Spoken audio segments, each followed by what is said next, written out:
না, আমাদের এখনো এটা সুনির্দিষ্ট করে বলা যাচ্ছে না।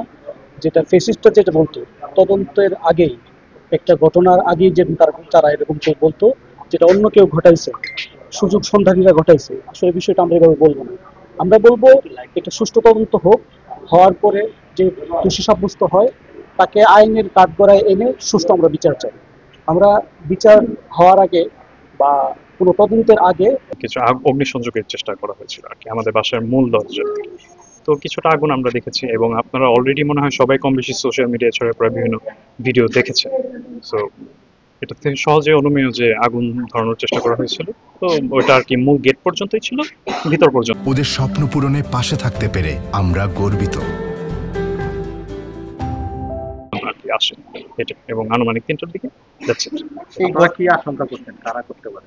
আমার নির্দিষ্ট করা আসলে ওরকম ভাবে পার্টিকুলারলি কারোর প্রতি ওরকম সন্দেহ হয় না। আপনাদের বাসার সিসি ক্যামেরা ফুটেজে কি দেখা যায় না? না, আমাদের সিসি ক্যামেরা ফুটেজ ওরকম ভাবে দেখা যায় না। এই ঘটনার পর থেকে তো আতঙ্কের মধ্যে আছেন কিনা? না, একটু কিছুটা ডিস্টার্ব, কিছুটা টায়ার্ড সারাদিনের জন্য। বাট আমি রিয়েলি অ্যাপ্রিসিয়েট করি যে আপনারা সবাই মানে যে একটু পরে পরে খোঁজ নিচ্ছেন, আসছেন। I really appreciate that. But আমি একটু টায়ার্ড, বাট না, আতঙ্কিত একদমই না। আইন আতঙ্কিত। শৃঙ্খলা বাহিনী থেকে কি যোগাযোগ করা হয়েছে বা তারা জি কি জি, কোনো- ওনাদের সাথে যোগাযোগ করা হয়েছে, ওনারা বেশ হেল্পফুলি ছিলেন। আমি আশা করব যে খুব দ্রুত আমরা এই ব্যাপারটা বটমে যেতে পারবো। আপনি তো চান যেন দ্রুত জানা এই নাশকতার সাথে অবভিয়াসলি অবভিয়াসলি, এটা তো কোনো সন্দেহই নেই। আচ্ছা, এটা কি বিভিন্ন সময় রাতে অবশ্যই এটা সহজেই অনুমেয় যে এটা ছাড়া তো আর কোনো সম্ভাব্য কারণ আমি দেখি না ব্যক্তিগতভাবে। কি কারণটা মানে একটু বোনের নামটা নিয়ে? আচ্ছা ঠিক আছে, আপনারা অলরেডি জানেন যে আমার বোনের নাম হচ্ছে উমা উসমাতুন রাফিয়া, ডাকসু সদ্য নির্বাচিত সদস্য পদে। তো আছে উনি ল ডিপার্টমেন্ট থেকে পড়াশোনা করছেন।